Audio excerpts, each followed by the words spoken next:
పశ్చిమ గోదావరి జిల్లా భీమవరం పట్టణంలో శ్రీ మావులమ్మ అమ్మవారి 60వ జాతర ఉత్సవాలలో తప్పిపోయిన చిన్నారిని ఏఎస్ఐ కోళ్ల శ్రీనివాస్ తిరిగి తల్లిదండ్రుల వద్దకు చేర్చారు. అనంతరం తల్లిదండ్రులకు ఏఎస్ఐ కోళ్ల శ్రీనివాస్ కౌన్సిలింగ్ అందించారు. పిల్లలను ఎక్కడికైనా తీసుకెళ్తే తగు జాగ్రత్తలు తీసుకోవాలని సూచించారు.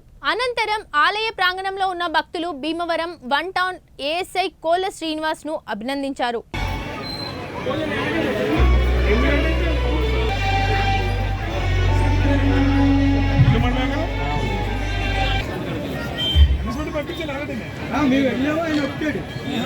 అంతే కదా, అదే మెయిన్ అంతే కదా. తీసుకొచ్చారండి ఏళ్ళు కూడా తగ్గింది, ఏళ్ళ పనులు లాక్కొచ్చింది. థ్యాంక్స్ అమ్మా, ముందే చెప్పండి పాప. అమ్మా ఇవిడ చెప్పండి అమ్మా పాపకి.